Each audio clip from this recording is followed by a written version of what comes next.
Well, I don't think there's anything left to conquer in the world, so maybe just your own nature that's obstructing your enlightenment. Whatever in the way. Primarily your unhappiness and your fear of death's in the way.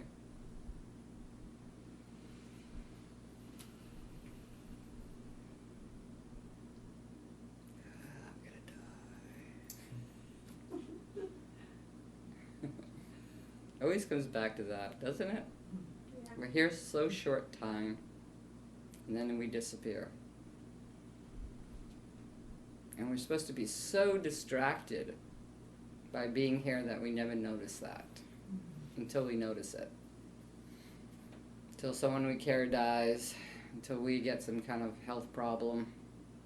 We're not supposed to notice it. We're supposed to be busy, trying to get happy, trying to get identity. What if everybody got up every day and said, hey, I'm already love, I'm already happy, I'm already free. Okay, what's up today? That'd be different. But mostly, no. Everyone gets up and says,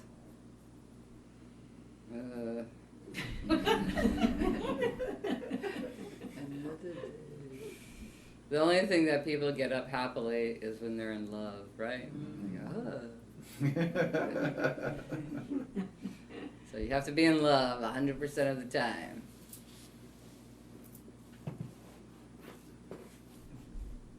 Gotta be in love with your true nature. Okay, all that crappy stuff's not my true nature. The good stuff's my true nature, right? What good stuff?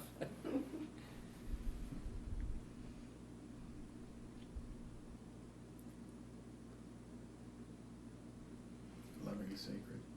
Loving the sacred, yeah. The sacred is so fun, isn't it? Mm-hmm. The sacred creates this manifested life and says, it's never going to work out. You're all going to die. The body and the mind are going to die. So, what's your alternative? Awaken. Nobody ever hears it.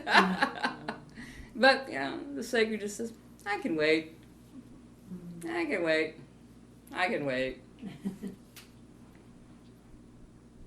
I don't know if we could even recognize this place if everybody was recognizing the sacred as their true nature. I don't know. It would be walking around and say, "Where's all the grumpy faces? Where's all the terrible problems of somebody killing somebody and getting revenge on somebody, and being greedy and depleting everything here because they're greedy and selfish? What's going on?"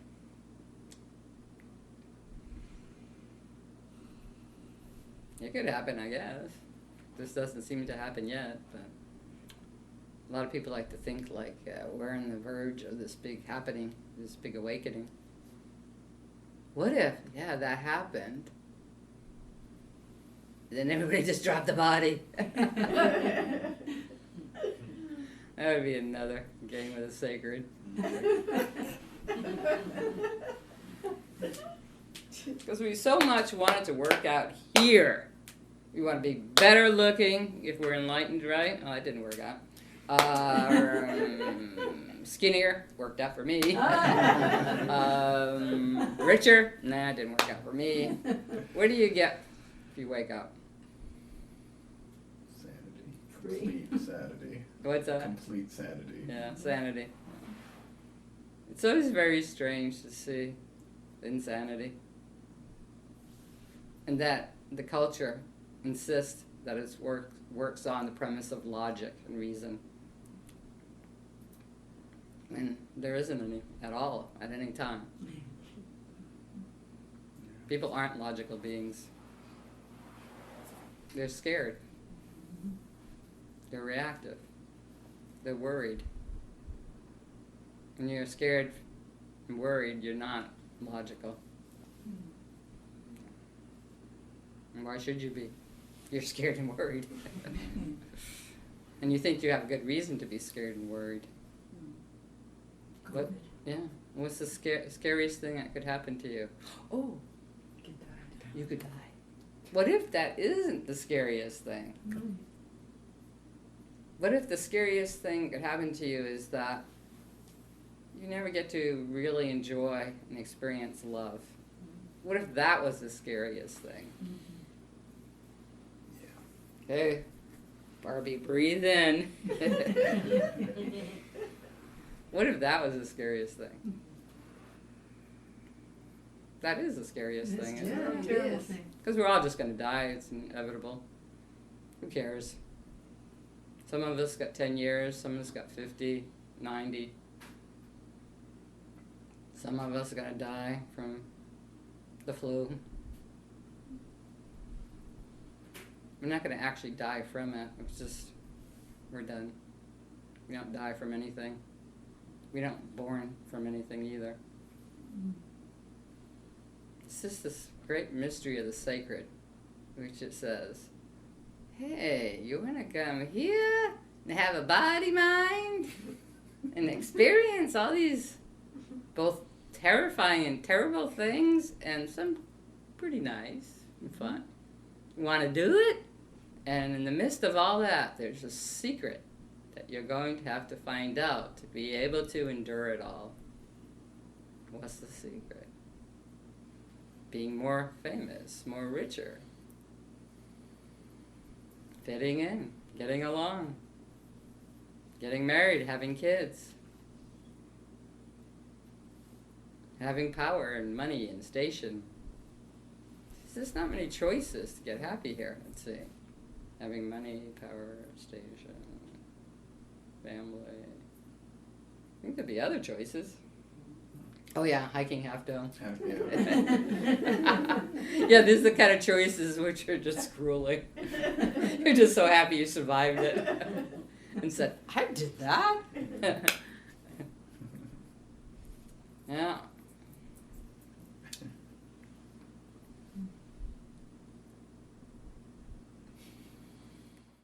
Old age is really good learning about that. Yeah. Ailments. How to stay happy. Being old is so fantastic because, oh, I really am going to die. And it's coming up. And I'm, the generation, that's the last generation that's alive now. And what did I do? Was it worth it? No, you can't judge.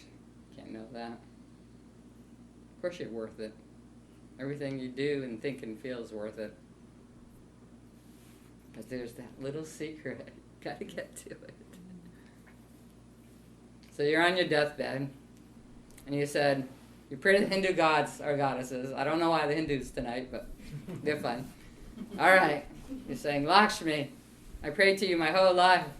I'm on my deathbed. I'm asking you for a boon. And she's like, oh. I hope it's not immortality. I hope it's not to stay alive longer. So Lakshmi shows up and she's laughing because she's so fun. She's full of happiness and pleasure. And says, well, you have been my loving devotee all your life. I will grant you any boon you want.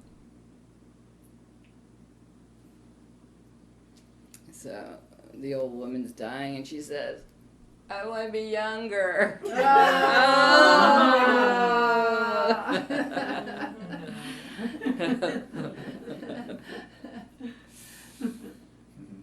That's almost like immortality. Yeah, not quite, huh? Yeah. I want to not look my age. I want to look like 35 instead of 95. And then everybody will say, wow, you don't look your age. There's still vanity even at 95, isn't there? It's like, oh, still could be vain. It's just better than you don't act your age. Yeah. Well, how do you act at 95? Let's see, you're the oldest, right? How do you act at 75? What's acting your age at 75? Again, I don't know. Just doing whatever I'm doing, I guess. Well, I did that at every age, right? Yeah. I guess I do it slower. Do it slower. Try not to fall down. Is that Santosha. Fran? Yeah. Yes, I want to ask you, I want to tell you this. Something that really scared me more than dying is the regretting not have done something. I feel Okay. like those Mhm. two things are very kind of, when people that is dying or like people that is old always say that, oh, I regret not have done this or something Mhm. like that. And I feel like that is also kind of more scary maybe sometimes to me than the fact of dying. Okay. So how you are What do you want to do that you would regret not doing? no, for example, sometimes I don't know. For example, if I don't have kids, would I regret not having kids, for example, or like No. doing stuff in a better way? I feel that feeling makes me very uncomfortable, maybe. Mhm. Like how would you deal with something like that? Like With regrets? Yeah. Hmm. Do everything you want to do your whole life, and you won't have any regrets. But you can do all things. Oh, yes, you can. You can. Believe me. I've done everything I wanted to do. That's why I'm surprised I'm still living. Because I keep, every day I say, well, I've done everything I wanted to do. Yeah. You'll get there. Don't be afraid of what you want to do. All of it's fine. And because if you don't like it, then you find out you don't like it. If you like it, then you find out you want to do it more. So whatever that is. So you won't have any regrets. Beautiful. No, it's because you're younger you have regrets. When you're older and you lived a full life where you're satisfied with what you've lived, what you understood, and what you wanted to do, and you did it, you won't have any regrets. You have regrets because you're younger, not because you're older, because you're younger. Because you're looking at the future and saying, wow, there's so much I could do in it. Am I going to get to it? Once you're old, you went, oh, that's all behind me. And what's available when you're old? Just the presence of the moment. Just the acceptance of it. You go outside and the wind's blowing. It's 95 out and it's all smoggy. But you feel that wind and you go, oh, that's beautiful. You see the beauty in all the smallest things, even in everything you have to endure. But when you're young, you're looking towards everything. You're going, oh, where's that great day with the sun shining and there's no smog or pollution? I want that day. Yeah. When you're older, you just accept it. You accept everything. And you accept that inherent in everything is its right to be the divine, is its right to be the presence, is the reminder of it. It's how it's showing itself to you. It doesn't show itself in a perfect moment. It shows itself in every moment. And then you recognize it. You go, oh. You ever been in a fight with somebody and they're mad and they won't relate to you, they won't drop it, they won't come to love? And you go, can I find the love here in this moment? Can I see the mystery of the sacred right now? Have you? Yeah. Yeah, it's possible. See? Yeah. Why is it possible in every moment? It's true. Because it's true, yeah. Everything about being here is to overlook that. Is to not know what you already know. To look for something else. To have some idea about something. And that idea is going to work out. If only you have enough energy, time, effort, money, smarts, help, support. We can be happy right now or love right now, no matter what condition the world is in. And that living so long shows you that, because you live through a lot of natural disasters, you live through a lot of illnesses, you live through the death of close ones, you live through nations struggling, genocides of all terrible information, the lack of equality for gays and women, and anybody who feels they're not recognized as a human being. You live through all of that, and if your heart is open and stays open, that's what you have to live under here. But even in that situation, it's possible to always be present as that love, because not every moment is tragic. Mostly the moments are ordinary, and that's the secret. In the ordinary, the presence of the sacred can be recognized, self-recognized as your own nature. So you're not really being called to live this yoga or understand or practice this or know this or let this take root under the most terrible trying times. It really is mostly ordinary. That's when it's really overlooked the most. That's why they always say in the times of disaster, people get together and they demonstrate love, right? And that's probably true, they do, more so. But it's the ordinary times when you can. So you feel like you've been in this room with me for many years, that in the ordinary times, can you self-recognize that more so? Yeah. You don't get distracted by your thoughts. Not like it was. No, well, that's good. Yeah. So do you think that comes about just by living, or it comes about by the yoga of having a relationship to what's sacred? Yeah. Relationship to sacred. Because there's always that example. Always, obviously, what's true is in front of you. There Good. you are, It's a big difference. Well, that's why as you deepen, wherever you go, you're the example of that. You show that to other people. They go, oh, there's something about that guy, or something about that girl, something about that woman, something about that old person. They're present here. They're giving energy. They're helping. They're collaborating. They're not too busy. That word. That's like the biggest modern day excuse. Too busy. Too busy to be here with you as love right now. I'm too busy. And yet there's really nothing to do. So easy living. I mean, you just get up, you eat, you sleep. What's the hard part? I mean, I don't have to go to work. I'm old. I already raised my family. I already raised you guys, so it's easy. I can see why Ellie might think it's a little difficult. She's got two daughters under 3. Yeah.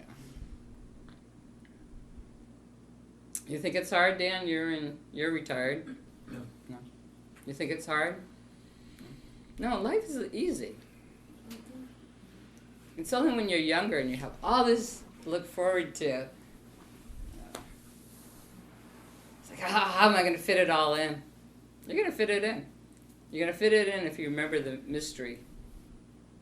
Self-recognize the sacred as your true nature. You'll fit all of it in. And you'll have surprises, too, that you didn't know. Really great surprises. You'll go great places and do great things. Well, great to yourself. Maybe nobody else thinks it's great. But it's the bucket list, right? Yeah, it's great. I mean, we did a lot of great hiking. Took a lot of great pictures, did a lot of art, a lot of writing, a lot of hanging out in the room, a lot of having fun with you guys, trying to come up with new fashion, new fun things to do.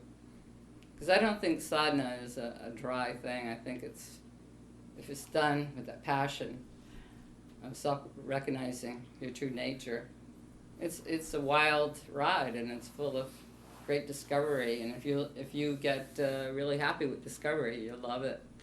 It's not just a predictable thing of, getting down to the meditation and the self-contraction. And Arida, his transmission of it, he just throws you into these states. And I know a lot of people have the story of going along in their miserable little lives, or the somewhat miserable, or maybe okay life, and the transmission of Vajradhana floors them, and now they see with different eyes, Yes. and see like, oh, okay, it's all about self-recognizing true nature. I gotta live there now. That has to be my life. And then they find out. It's so wonderful. It's not a dry process where you try to force yourself to deal with your self-contraction, and you force yourself to meditate, and you force yourself to eat certain food and not have sex. It's not that life at all. If you follow it, if you allow it to teach you, to take root in you, then it might lead you a lot of amazing places. Like hiking Half Dome, really loving somebody and having good sex with them, like really loving them. It's so easy to be celibate, but it's so hard to really love someone and self-recognize them as their true nature. That's real yoga. Being celibate's nothing. Most people are celibate because they can't find somebody to have sex with anyways. This is COVID time. I mean, you gotta wear the mask, can't touch your face, you gotta wash your hands. 6 feet apart. 6 feet apart, it's kind of hard to... Yeah.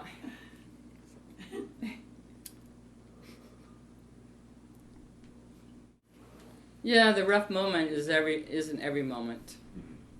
So even in a difficult challenge like a health crisis or relation crisis, it's not happening every moment. There's still the ordinary happening. You just want it to be resolved, though. Right? Yeah. It's kind of hanging, Yeah, you want it resolved. Loving is messy. So, yeah, when you're in a relatable problem, it's challenging. Don't forget to love yourself during it. Don't question that you love yourself. You just have to be patient. Yeah, so I kind of feel like I don't really need to have any answers. Like I kind of just need to be quiet and be patient. Yeah. And if I can't, it's okay if I can't think of anything to say too. Yeah. No, hanging in there with someone you love while they're going through something is, When I was in the hospital, James just sat there all day. And I said, aren't you kind of bored just sitting there all day? He said, no, it's okay. So that's it. Sometimes there's nothing clever to say. Yeah. There's nothing to say that will change it. And people go through things at their own pace too. You can't say, well, this makes me uncomfortable. I want it to go through faster. But don't lose, your self-love during that time. And remember to recognize the ordinary moments, the divine in those moments. Say, well, I'm just sitting on the porch, the sun's shining, nothing bad's happening right this moment. I want to self-recognize the sacred now. I want to feel the sacred as my intimate relationship, as my very self. I feel like I've been doing okay. It's just I feel like when I get into the psychological part of it, and I feel like I need to solve something. Mm-hmm. Yeah. It just doesn't work at all. No. It's a lot of acceptance, patience, and not to lose your self-love too. Yeah. All right. Well, thanks for being in the room. Thanks for being in the world.